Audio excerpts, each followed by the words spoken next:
Parlons-en du reste, puisque Team USA a fait cette préparation et il s'est passé beaucoup de choses. Il y a énormément de trucs à dire sur la prépa de Team USA. Vous vous souvenez la dernière fois que Team USA s'est fait battre en prépa? Vous vous en souvenez?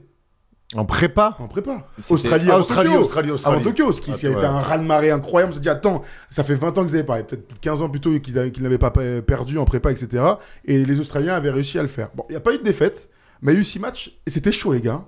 Arthur, j'ai envie de t'entendre, on a déjà parlé longuement avec Erwan, mais donne-moi un petit peu ton ressenti après cette prépa de Team USA. On va regarder les 12 en même temps. Bah écoute, je pense que le basket américain, alors peut-être de moins en moins d'avance, parce que le reste du monde commence à rattraper la différence. Je trouve qu'ils ont toujours cette espèce d'avance. Ne serait-ce qu'avec le basket, c'est un sport où il faut être athlétique, et j'ai l'impression qu'ils ont cette avance sur tout le reste du tournoi, même un peu le Canada qui peut un peu rivaliser, mais qu'en termes de talent et au niveau athlétique, ils ont quand même pas mal d'avance sur la concurrence, et que quand ils arrivent à appuyer sur le bouton, ils arrivent à créer des écarts. Donc voilà. Après, pour moi, il y a un truc qui a fait que peut-être les matchs étaient un peu serrés ou autre. KD, il n'a pas joué, et je pense que si KD est là, ou si KD n'est pas là à 100%, ça peut faire d'énormes différences sur le tournoi. Je crois qu'il rate le premier match contre la Serbie. Ouais, Demain, s'ils se font taper par la Serbie au premier match, franchement, ça m'étonne pas. Si KD est pas là. Donc voilà. Après, je pense qu'ils ont quand même, il y a le talent, il y a tout ça. Ils ont quand même pas mal d'avance. Erwan, qu'est-ce que tu en as pensé? C'était 5 matchs et pas 6, hein, pardon. 5 matchs de prépa. Ouais, écoute, je l'ai trouvé intéressante. Par certaines choses. Je voulais évidemment voir Joel Embiid, ses débuts, comment ça s'est passé. Ça a été plutôt compliqué dans les stades, dans le basket, dans l'attitude aussi. Les 2 premiers matchs qu'il fait, comportement minable de Joel Embiid. Après, c'est monté un petit peu plus en pression, mais ce qui me fait rire, c'est qu'il joue comme s'il était en NBA. Non, mais gros, t'es en FIBA, donc les mecs s'arrêtent de jouer des fois. Lui, Jason Tatum s'arrête de jouer parce qu'il pense qu'ils vont avoir un coup de sifflet. C'est plutôt marrant, et ça montre un petit peu comment des fois NBA était sifflé. Je la trouve, cette équipe, je la trouve intéressante. Je trouve surtout que c'est le banc pour moi qui arrive à faire des différences assez incroyables. Et je pense notamment à la paire Adebayo-Davis à l'intérieur. Après, il y a des mecs, on n'est pas inquiet. Hein. Drew Holiday, ça fait le taf. LeBron est sur un nuage. Steph Curry, un peu en dents de scie, mais quand c'est des hauts, c'est des très hauts. Maintenant, je le disais ce matin avec Tom, qui n'était pas spécialement d'accord. Je trouve qu'il y a des mecs qui ont du mal à trouver leur place. Devin Booker, même si on sent qu'il a envie de bien faire, il a du mal à trouver sa place. Jason Tatum, je trouve qu'il joue à l'envers, il a besoin de jeu rapide, et même quand c'est pas du jeu rapide, lui il essaie de faire du jeu rapide. Donc, il galère. Donc il va s'empaler dans les mecs, il a du mal à laisser le jeu venir à lui, mais on peut le comprendre, c'est des mecs, ça fait depuis 5-6 ans, les mecs, tout passe par eux, donc c'est pas simple. Donc je trouve et par moment, c'est le fait que certains mecs ont du mal à trouver leur rythme, à trouver leur jeu, leur place, ça les fait déjouer. Et dans ces moments où ils se font déjouer, ils perdent des ballons, ils replient. Il y a un truc, ils replient zéro. Les Américains, incroyable, ça c'est vrai. Replient, rien du tout. J'espère que les Serbes et tous le Porto Rico et Sud-Soudan, ils ont fait vidéo, parce que dans leur dos là, ça replie peanuts. Et après, LeBron est grand, et LeBron a envie de prendre les choses un petit peu en main. C'est son dernier run avec Team USA, il a envie de bien faire, ça se voit. Et puis surtout, excuse-moi, il doit assumer le fait d'avoir pris le lead de cette équipe il y a un an en disant on va tous aller à Paris avec les Restas. Et donc voilà, je pense qu'il veut assumer ce statut-là. Et pour revenir sur l'analyse des résultats, lorsque tu vois les scores avec le Canada ou avec la Serbie, qui sont quand même pour moi les 2 meilleures équipes après les États-Unis, tu sens qu'il y a quand même un petit écart, ou en tout cas ils ont su faire les efforts parce qu'ils avaient cette envie et ils avaient cette mentalité. Peut-être qu'en abordant les matchs contre l'Australie, le Sud-Soudan ou l'Allemagne, il y avait peut-être un petit peu moins de... Les 3 derniers cartons contre la Serbie, c'est quelque chose. Il les démonte. Hein. Ouais, il les démonte. Il n'y a pas Bogdanovic chez les Serbes, mais il les démonte. Ça change tout. Ça change beaucoup de choses. Moi, je vais vous dire un truc. Une fois qu'on a dit que c'est la meilleure équipe sur le papier, où il n'y a pas trop de doutes, que peut-être qu'on peut discuter un peu de la hiérarchie et tout ça. Ce matin, on parlait plutôt des rôles et tout ça. Et moi, je disais qu'en Derrick White et Drew Holiday, ils ont les mecs. Au pire, Tatum, il ne jouera pas. Hein. Ils n'en ont pas besoin. Au pire, Booker, il va s'asseoir. Ils n'en ont pas besoin. Donc, je suis pas trop inquiet sur la hiérarchie. En revanche, j'ai une inquiétude pour eux. Je pense qu'ils sont grands favoris. Et d'ailleurs, dans les cotes, on va regarder ça après. Ils sont largement favoris. Il n'y a rien à dire. Et la raison me fait dire qu'ils seront champions olympiques. Mais j'aime bien dire que l'écart s'est réduit considérablement et qu'ils n'ont plus l'avantage physique qu'ils avaient avant. Autant. Ils n'ont plus l'avantage physique qu'ils avaient avant. Je dis pas que c'est pas l'équipe la plus athlétique, ça l'est encore. Mais il y a plus d'écart. Tu vois les Serbes, les machins, les Allemands, ils les regardent les yeux dans les yeux, hein, pour courir, pour sauter, pour mettre des coups. Moi, je suis pas sûr. Moi, je suis pas d'accord. Moi, je le pense vraiment. Je pense vraiment. Ils font moins peur. Ils font plus peur. Ils ne font plus peur avec ça. Ils font plus peur. Physiquement, tout le monde match. Tu peux me dire qu'ils sont encore un peu au-dessus, oui, c'est l'équipe la plus athlétique, mais il n'y a pas d'écart. La deuxième chose, c'est mental. Vous avez un peu parlé de ça, il n'y a plus personne qui ont peur d'eux. C'est peut-être l'équipe des Avengers, des machins. Je vois le Sud-Soudan, la manière dont ils ont abordé le match. Je fais, attends, c'est une équipe africaine, il n'y a pas de joueur NBA, et ben là. Bon, ok, il y a eu des trucs catastrophiques avant, et on peut redire, Paul Pierce, Arena, ça va vous faire enculer, et ben, c'est un degré de motivation en plus, mais ils vont rejouer contre eux, donc on verra un deuxième match. S'ils sont capables de refaire un deuxième match comme ça, ce sera intéressant. Donc déjà, l'aspect mental, plus personne n'a peur d'eux, au contraire, on veut les taper. Et puis un troisième aspect, les gars, le basket FIBA se gagne quand il y a tactiquement quelque chose qui se passe. Franchement, il gagne les 2 derniers matchs là, parce que il y a LeBron qui fait des trucs de ouf, mais tactiquement, c'est minable ce qu'il propose. Donc, si tactiquement, tu proposes rien, eh ben, tu vas toujours laisser une équipe qui est mieux organisée, avec une meilleure hiérarchie, une meilleure alchimie aussi, parce qu'il y a encore à trouver pour eux, avoir un money time. Et quand il y a money time, c'est une pièce en l'air. Beaucoup plus qu'au tir au but dans le foot. Ce qui est sûr, c'est que cette équipe-là ne pourra pas gagner sur de la tactique. Moi, ils n'ont pas été embêtés tactiquement sur cette prépa. D'ailleurs, personne n'a vraiment été embêté tactiquement sur cette prépa. J'ai vu peu de choses chez les Français, chez les Canadiens, chez les Allemands, tactiquement. Quelques systèmes un petit peu, mais défensivement, si eux, tu leur fais une petite zone match-up, une espèce de boîte, d'un truc un peu comme sont capables de faire des espingouins, les CR, tout ça et tout, comment... Parce que Steve Kerr, honnêtement, l'année dernière, on est sorti de la Coupe du Monde, on l'avait détruit parce qu'honnêtement, il était venu en touriste. Là, je le vois quand même, ça respire pas non plus la grande sérénité. Je suis curieux de voir cette équipe-là, même avec son roster d'Avengers. Tactiquement, c'était un money time face aux Serbes et qu'on te coupe de la balle, qu'on fait une zone presse, une zone match-up. Je suis très curieux de voir ce qu'il est capable de dessiner sur l'ardoise et je suis même très inquiet pour les Américains s'ils doivent gagner là-dessus. On est d'accord. On parlait tout à l'heure de culture basket Espagne-France. Là, les États-Unis, depuis tout petit, c'est de la culture du talent. C'est la culture du talent en NBA, dans les équipes jeunes, tout ce que tu veux. Il y a toujours 1 ou 2 gars qui ressortent. Moi, je pense pas qu'il va falloir il faille qu'on s'attende à ce qu'on ait des palettes tactiques ou des trucs en sortant. Ils l'ont jamais fait. En 2008, quand ils gagnent avec la Redeem Team, c'est avec une addition de talent, c'est pas avec des raisons de plus trucs pour qu'ils s'évitent les money time. Je suis d'accord avec toi, mais moi je pense qu'ils le feront pas. Il faut même pas s'attendre à ça, et ils vont vouloir jouer sur de l'isolation sur les derniers moments où c'est chaud, comme on a vu avec LeBron James. Si à KD ça sera la même chose, c'est qu'il faut pas qu'on s'attende à ça. T'as raison, mais moi, je dis pas que moi ils vont jouer comme ça. Je dis que s'il y a money time, il y a les équipes en face. Clairement, vont leur poser des problèmes à résoudre tactiques. Et oui, alors LeBron il s'occupe de tout. Le Sud-Soudan, ils font un match exceptionnel. Ouais, ils vont donner un lay-up, orientation main gauche, frère. Il lui a mis une orientation. Frérot, ça n'arrivera jamais, ça, face à l'Espagne, face aux Serbes ou aux Français ou au Canada, de donner un lay-up à LeBron James à 3 secondes de la fin. Encore moins si c'est un match coup près. Oui, non, mais de toute façon, je suis complètement d'accord avec ce que vous avez dit. Au bout d'un moment, si le match il est serré et qu'il y a un money time, clairement, c'est une pièce en l'air. Comme tu dis, c'est une pièce en l'air. Après, effectivement, ils peuvent toujours s'en sortir. On se rappelle de KD en 2021, dès qu'on revient à 3 points, il met que des paniers de ouf. Donc ça sera du talent. Mais oui, complètement. Après, les analyses défensives ou autres, ça va être compliqué. De toute façon, au JO de Tokyo, là, on se souvient qu'ils avaient perdu contre le Nigeria dans la préparation et qu'ils avaient perdu leur premier match face à l'équipe de France. Ça n'avait absolument rien à voir, puisqu'à l'époque, vous le savez, l'équipe était arrivée comme ça au dernier moment. Qu'il y a des mecs qui sont arrivés la veille, les finalistes du Holiday, Middleton, ils sont arrivés, mon gars, ils sont descendus de l'avion, ils ont fait allez, tu mets un bandeau, tu joues. Et ils ont perdu contre la France et on a vu la finale qui n'était pas un grand match de basket, surtout pour nous. J'ai encore la sensation aujourd'hui qu'on fait un match à, je sais pas, à 60-70% de notre potentiel et que dans un bon soir, tu peux les taper. Ça, c'est mon avis. Le meilleur joueur était quand même en face. Donc, à voir ce qui va se passer sur cette campagne. La prépa a été largement mieux. Ils ont eu du temps pour se préparer. Ils vont faire leurs petits allers-retours. Ça se joue clairement pas en poule. Mais en fonction du tirage, on pourrait se poser la question. Hein. Erwan aime bien les Allemands, par exemple. Erwan dit que les Allemands, ils peuvent faire une grande compète. Moi, j'ai l'impression que la Serbie, ils vont pas être loin. Et que le Canada, ils ont toutes les armes pour les taper à un moment donné. Sauf qu'ils n'ont pas peur. En fait, ils n'ont pas toutes les armes, le Canada, Thomas. Pour moi, tu veux dire. Sur le poste 5, ils vont trop souffrir. Ils vont trop souffrir. En fait, ouais. Dans ce basket international de très haut niveau et de talent, à un moment donné, la lutte au rebond, elle est trop primordiale. Et les Canadiens, alors oui, sur les extérieurs, ils ont presque rien envie aux Américains si Jamal Murray joue.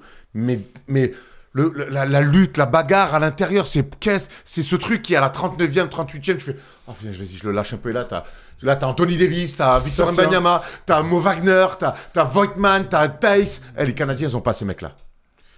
Moi, oui. J'ai du mal à croire que ça va se jouer sur des rebonds offensifs et tout. Non, mais c'est pas sur un rebond, c'est sur ce que tu viens de dire pour le Sud-Soudan avec le grand drive. Eh ben, je peux dire la même chose sur le Canada, c'est-à-dire qu'à un moment donné, oui, t'as raison sur le talent intrinsèque, mais la concentration, l'alchimie, si elle est présente, Gros, t'as pas besoin d'avoir des athlètes. Il faut être intelligent dans le basket. Si t'es intelligent et que t'es un bon box-out, Anthony Davis, tu peux pas placer les appuis pour faire une claquette dunk. Tu vois? Et donc, il y a un autre truc, encore une fois, c'est Thomas, la confiance que va dégager ta star. C'est trop simple. Mais non, c'est toi qui me dis ça. Tu me dis, certes, mais ils sont trop durs à contrôler. Adebayo Davis, c'est une galère. On verra. Victor Rudy, Mathias, c'est une galère. Mo Wagner, Donc, pour toi, c'est une galère. Alors, ce que j'entends, et tu sais quoi, mets-nous, s'il te plaît, on va y aller à fond, on va regarder les cotes pour tous les favoris, etc. On va voir où est placée la France. Vous allez voir surtout que les USA sont largement favoris, comme toujours dans les grands tournois. Et les États-Unis sont donc à 1,25. Ok. Les outsiders, deuxième, Canada, 12. France, 13. Serbie, 15. Allemagne, 20. Et ensuite, on descend. Grèce, Australie, Espagne, Brésil. Là... Donc là, on est à 30 et quelques. Sachez comme toujours que Winamax, c'est notre petit partenaire, qu'on se régale, que c'est interdit de jouer si vous êtes mineur et qu'on ne joue que de l'argent qu'on est prêt à perdre. On s'amuse et on va s'amuser tous ensemble pendant ces 15 jours. Donc on fait gaffe avec ça. Qu'est-ce que t'en penses de ça? Tu comprends les écarts? Alors, je suis pas spécialiste, mais oui, après, peut-être le Canada, je la trouve très haute, la cote. Et l'Allemagne, championne du monde. En fait, moi, mon point de vue, si je point de vue États-Unis, je parlais tout à l'heure d'écart physique ou d'écart athlétique. Pour moi, la seule équipe qui peut à peu près matcher, c'est le Canada. Après, pour moi, la Serbie, France, Allemagne, toutes les autres équipes, à aucun moment je vois pouvoir tenir sur 40 minutes, clairement. Okay. Avec les talents. Si t'as toute l'équipe, attends, je termine juste mon point de vue. Je lève juste les bras sur. Le Canada, pour moi, ça peut matcher défensivement. Ils peuvent les faire chier sur un match. En fait, sur un match, le Canada, je pense qu'ils peuvent les prendre. Les autres. C'est pas pour me palucher sur les Avengers ou autre, c'est juste qu'en termes de talent, je vois aucune autre équipe pouvoir les taper hormis le Canada. Et le Canada, ce serait sur. Je vous trouve trop sévère avec les Allemands. Les Allemands, on oublie que t'as Dennis Schroeder, qui, dans un contexte FIBA, même si les meneurs sont plus forts en face de lui, en NBA, on réduit complètement l'écart. Parce qu'en Schroeder FIBA, il est exceptionnel. Il y a Franz Wagner dans une KD FIBA, moi je pense en fait dans ce cas-là, je pense que il y a aucune. Je te parle de lutter, je te parle pas d'être meilleur. Je te parle Franz Wagner, quand même un vrai joueur de basket, gaillard qui fait plein de choses sur un terrain, sur open court, il est ingérable. Obst, ils arrivent à lui faire des systèmes, ils arrivent plutôt bien à le planquer en défense. Lowe qui shoot à 3 points. Bonga qui peut s'opposer. Je te dis pas éteindre, mais s'opposer. Et puis à l'intérieur, pour le coup, ça va peut-être un peu moins haut. Par contre, tout ce que Abam et Anthony Davis, ils aiment pas trop quand même si c'est un peu des bagarreurs, c'est qu'en face, les autres, ils ont des garagistes. Moi, je te dis, le secteur intérieur allemand, en plus, il fonctionne chaque fois par paire et ça marche très bien. Il commence avec Voigtman et Tess, et ensuite il fait Thiemann et Wagner. Ils échangent comme à la Coupe du Monde, ils échangent par deux. Moi, je vous dis, c'est dans la bagarre, c'est pour moi presque le meilleur secteur intérieur Moi, honnêtement, c'est mon chapeau 3, vraiment. Je les mets en dessous de la Serbie, du Canada et des États-Unis. Et je vous dis un truc là comme ça, parce que quand tu dis ça, j'y pensais. On se souvient l'année dernière de la demi-finale face aux États-Unis. Le match que ça a été, match extraordinaire, exceptionnel. L'équipe des States, elle est 2 fois plus forte cette année. Clairement. Tu vois, il y a vraiment une réalité où le match de Obst l'année dernière, on a vu son match encore. Donc, apparemment, il joue tout le temps. En fait, il faut qu'il ait une NBA. Il fait plus de saison régulière parce qu'il a été dramatique avec le Bayern en Euroleague. Là, le match de prépa, je fais OK, on l'a retrouvé. Il serait temps peut-être de défendre dessus parce que c'est un shooter. Bref, quand tu vois le match de prépa vous a pas dit en fait cette équipe ils peuvent s'offrir. Mais c'est la France. Ils peuvent. Tu parles de là, c'est États-Unis-Allemagne. Si, mais comme tous les autres, parce qu'en face, ils sont pas assez bons. Les Allemands, ils ont fait meilleure figure. Alors, c'est le premier match, mais les Allemands ont fait meilleure figure face à Team USA que le Canada. Pour moi, les Canaries, c'était leur dernier match avant de décoller où ils étaient ou à Londres, ou je sais pas, c'était à Londres. Et pour moi, ils sont en mode tranquille. Là, à Las Vegas, le Canada. Non, l'Allemagne, je te parle. Là, c'était il y a quelques jours. Là, pour moi, ils étaient en mode tranquille. Et franchement, à aucun moment je les vois perdre contre l'Allemagne. Que ce soit mais à aucun moment. Ils sont favoris de tout. Par contre, s'ils doivent perdre contre une équipe, le Canada, pourquoi pas? Je ne dis pas non au Canada, mais pour moi, l'Allemagne-Canada, je mets l'Allemagne un petit peu devant. Alors vas-y, fais-moi ton peu ranking des médaillés d'or. Là, peu ranking, donc vraiment, à l'heure actuelle, Erwan, donne-moi 1, 2, 3, 4 et les chances de médaille. Le classement final. Moi, donc évidemment, les États-Unis. Après, j'aimerais te faire un 2 bis, mais je ne vais pas le faire. Donc je vais faire Allemagne-Canada. Allemagne. Ah ouais. Tu veux l'Allemagne devant le Canada? Non mais t'as le droit de. Gros, c'est pas. Mais même les Serbes à l'intérieur. Pour moi, le secteur intérieur en FIBA, il est tellement. Dis-moi ton peu ranking. Arrête de me raconter ta vie. Dis-moi ton top 5 là de l'ordre. Et après, pense-y parce que tu vas le faire. C'est bon, ça je l'ai moi. Vas-y. États-Unis, Allemagne, Canada, Serbie. Et ton 5e? France. Allez, vas-y. Ok. Donc l'Allemagne. Moi, j'ai États-Unis. J'ai fait que 4 en plus. J'ai le Canada. Après, je vois un trou. Je mets Serbie en 3, Allemagne juste derrière. Mais genre, pour moi, Serbie, pour moi, je les vois aller beaucoup plus loin que l'Allemagne. En tout cas, je trouve que c'est une meilleure équipe. Parce qu'après, il y a les questions de tirage, etc. Je trouve pour moi, c'est une meilleure équipe. Ils sont trop physiques. Demain, c'est un quart de finale. Ah ouais, moi, je dis la Serbie. Mais moi aussi. Trop physique de ouf et tout. 4 Allemagne. Et après, 5 France et d'autres équipes peut-être. Je peux entendre que Australie en 5. Par contre, quand j'entends la Serbie va battre l'Allemagne parce que trop physique. Mais attendez, mais les autres, moi c'est là que je vous suis pas. Ils sont d'une dureté et on l'a vu de nos yeux propres. C'est une équipe violente l'Allemagne. Ouais. Non mais j'exagère quand je dis ça. J'entends. Après j'ai pas mis un écart de ouf. Je vois pas comment je vois pas comment ils peuvent être dominés peut-être sur de l'adresse, sur de la vitesse. Je vois pas comment face à la Serbie ils peuvent être dominés sur un combat physique. C'est une équipe très très dure. Donnez dans le chat là, vite fait s'il vous plaît. Et on a trop tendance à oublier qui sort d'une campagne, ils sont champions du monde. Ils sont en tapant la Serbie. Mais c'était pas. Voilà, c'est ça. Et c'était la meilleure équipe. Faut reproduire la même chose. Fallait les taper les Serbes quand même à la Coupe du Monde. Gros, ils sont champions du monde, c'est exceptionnel. Mais eux, c'était au complet. Et c'est le dernier run de Gordy Herbert. Eux étaient au complet, pas les autres. C'est pas leur faute. Attends, bravo eux, mais c'est une réalité. L'équipe est meilleure avec Misic et Jokic. J'ai envie de donner un peu plus de crédit que vous à cette Allemagne. Après pour moi, c'est la 4e meilleure équipe. Après, c'est dans un mouchoir. Ouais, moi je la mets 2e. C'est un petit peu plus de crédit. Tu vas pas te la sortir en quart égal. Tu vas leur porter la poisse. Ils perdent contre le Japon et la France. Au revoir. Merci, Erwan. Pas qualifié à l'Euro. Tu vois, Kata. TQO. On a très peu parlé des autres équipes. On va regarder les poules pour se finir tous ensemble parce qu'il y a une dernière équipe. Il fait très chaud. Il fait chaud. Il fait très très très chaud. Bravo Erwan, t'as enlevé ton truc. Je vous redonne les poules pour ceux qui nous écoutent en podcast aussi. Poule A, le groupe de la mort. Australie, Grèce, Canada, Espagne. On s'arrête là-dessus. Erwan, donne-moi ton classement. Australie, Grèce, Canada, Espagne. Canada 1, Espagne 2, Grèce 3, Australie 4. L'Australie saute et en voyant le meilleur 3e. Tu dis quoi, toi? Moi, je mets Canada 1, Australie 2, 3 Espagne, 4 Grèce. Ok, vous êtes plutôt d'accord. Rémi Réversion ce matin disait la même chose. Moi j'avais mis Canada 1, j'ai mis Grèce en 2. Je sais pas pourquoi je les vois très bons, mais j'ai l'impression que je suis le seul dans le chat. Ouais. J'ai mis l'Australie, je fais sortir les Espagnols. Bref, voilà, je me moule la nuque. Lorenz Brown, si tu m'entends, unos dos quattro. Vivo Espagnol. Vivo Espagnol, le classique. Vivo Espagnol. La poule B, c'est celle de la France, vous la connaissez, la France, le Brésil, le Japon et donc l'Allemagne. Poule C, donc avec l'incroyable Serbie-États-Unis dimanche 17h15. Moi j'aurai la chance d'y être. Je suis le seul ici, mais c'est pas grave, j'espère que je vous y croiserai tous. La Serbie, Sud-Soudan, Porto Rico, États-Unis. Erwan, ton classement. USA, Serbie, Porto Rico, Sud-Soudan. Il m'a regardé en mode africain. Non, mais n'importe quoi. Je rigole. Non, mais parce que le Sud-Soudan a récupéré. Le Sud-Soudan a récupéré. Mais il est malade. Africain. Parce que le Sud-Soudan, à la limite avec l'accent, tu sais. Parce que le Sud-Soudan, avec ce match fantastique face à Team USA, d'ailleurs, ceux qui l'ont pas vu, il est sur YouTube. Allez-y, c'est un kiff incroyable. C'est vraiment, tu sens que l'équipe fait le match de sa vie avec du cœur, de l'adresse, de l'adresse et de l'adresse exceptionnelle. Par contre, Porto Rico, on les a vus jouer aussi. C'est une équipe très sérieuse. Alvarado et Waters à la main. Pour moi, c'est plus talentueux malgré tout. Donc, je mets Porto Rico en 3. C'est bien de l'expliquer aussi. Ça se tient, un TQO exceptionnel. Il s'est passé un truc à Son Rosé là, exceptionnel d'alchimie et tout. Porto Rico. Mais alors là, celui-ci, parce que le meilleur 3e va être super important. Celui qui va y avoir beaucoup de paniers. Porto Rico, Sud-Soudan, va y avoir beaucoup de paniers. De toute façon, il n'y a pas un match qu'on va manquer. On va être là toute la journée devant la télé, la regarder ou dans la salle. Ça va me rappeler mes années au RSA. Où j'avais pas de meuf. Comme en ce moment, quoi. Je mets le même classement. États-Unis, Serbie.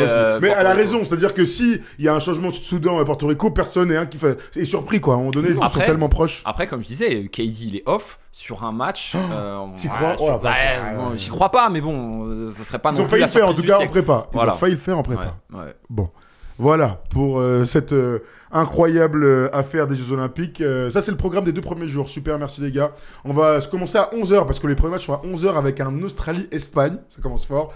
Un Allemagne-Japon à 13h30. L'équipe de France donc qui fait son entrée contre le Brésil. Et donc on finira avec un Grèce-Canada à 21h devant 27 000 personnes au stade Pierre-Mauroy. Et puis le dimanche, il y a seulement 2 matchs. 11h, Sud-Soudan, Porto Rico. Et donc 17h15, le Serbie-États-Unis. Bravo, 12 équipes, le meilleur, le gratin du gratin, donc c'est exceptionnel en espérant qu'il y ait des surprises. J'ai envie de voir des... L'avantage, c'est que les quarts de finale, c'est au tirage au sort. Je sais pas si je l'ai dit tout à l'heure, mais il faut être chapeau 1 et ensuite tac, il y a des histoires de chapeau. J'espère que l'équipe de France va pas chier dans la colle et va se retrouver avec le chapeau 1 parce que sinon, on se souvient de Londres, C'était terrible le quart de finale face à l'Espagne. Et on se souvient de Rio. En fait, je m'en souviens pas. Je sais juste que c'était nul. Et par contre, on a adoré la campagne de Tokyo. Rio, contre qui on se fait sortir? L'Espagne aussi. L'Espagne. L'Espagne Deux aussi. fois de suite, non? Je sais pas. Londres, c'est. Non, c'est. Ah, j'ai un Non, doute. Rio, Dites-nous, j'ai un doute. Rio, on se fait pas sortir contre. Si, on fait l'écart déjà, hein, c'est L'Espagne, c'est sûr. C'est j'ai un doute. l'Australie, non? Non, attends, je vais regarder. Ou les C'est Serbes, peut-être les Serbes, Australie. non? Non, pas les Serbes. Rio Peut-être Australie. 2016, France, basket. Je regarde en même temps. JO, France, basket. Allez, il y a dans le chat. Ah, on perd contre qui en quart? Il se passe rien. C'est un horrible, c'était terrible. Ah ouais, vraiment. C'était terrible. Elle avait à peine commencé la compète qu'on s'était déjà dit, bon, bah là, c'est fini, on avait Attends, j'y suis, là, 0 j'y sans suis. sas. France-Canada. Ah, hein? Attends, pardon? T'as dit quoi? Espagne. Ouais, c'est deux fois. Deux fois 2016, je suis pas fou. Ouais, d'accord. Je veux dire, parce que là, je suis sur les filles, donc j'avais clairement pas trouvé le bon truc. Bref, ok. Bon, voilà, les gars. Les filles, elles sont sorties en quart en 2016 Tout aussi. à fait, c'est ça. Non, elles tapent les. Bref, le Canada, elles se font taper en demi, moi, je viens de voir. Oui, mais les Françaises perdent en quart Mais je vais te dire en demi. à Rio. Ok, bon. Voilà, bref, on s'en fout. Très bien. Très bien, les amis. Voilà, on se retrouve, hein, vous le savez, tous les jours à 10h. 92-67, il me dit Tom. On se fait ouvrir par l'équipe espagnole. Terrible. Terrible. Donc on se retrouve tous les jours, de 10h à 11h, tous les jours, sur la Ouna TV. Ce sera disponible en replay pour ceux qui ne peuvent pas nous regarder. Mais je sais que tous ceux qui bossent ou sont en vacances nous écoutent. Puis ensuite, First Team tous les soirs, 23h. Ça va être la folie pour débriefer de tous les matchs, de toutes les équipes de France surtout, parce que ça va être exceptionnel.